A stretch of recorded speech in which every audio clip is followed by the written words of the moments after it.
I give my mother a simple funeral.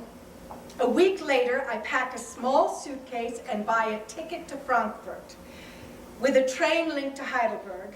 I have never been back to the country of my birth. From the train station in Heidelberg, I walked for 2 hours or more, surprised by the magnificence of the city.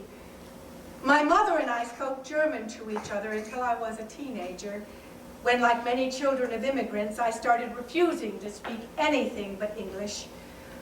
Now, though, in the first little transactions I make, talking to a taxi driver and to a waiter in a cafe, my German comes back in fits and starts. I locate the government building where housing records are kept. Tracking down the owner of the house is remarkably easy. One Herr Edward Stürmer.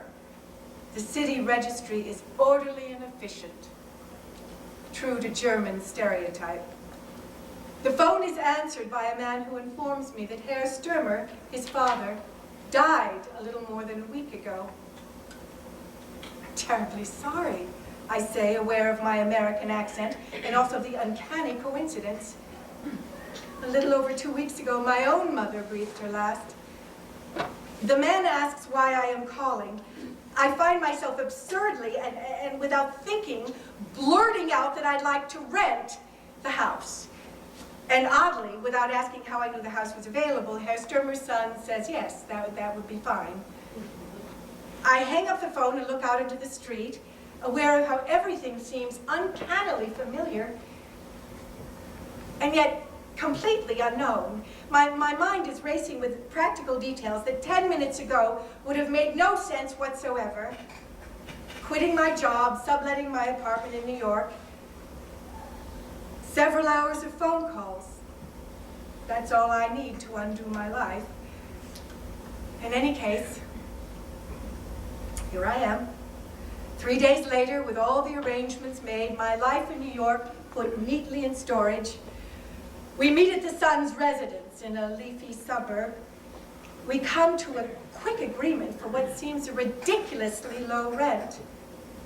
Given the grandeur of the house as it stands in my memory, 2 days is all he needs, he says, to clear the house of his father's personal belongings.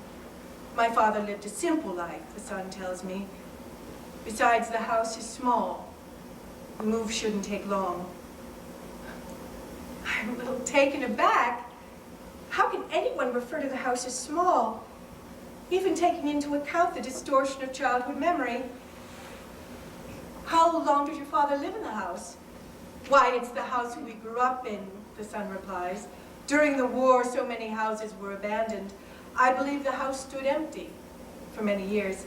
We took it over toward the end when his voice trails off. I think I see a glint of distrust in his eyes.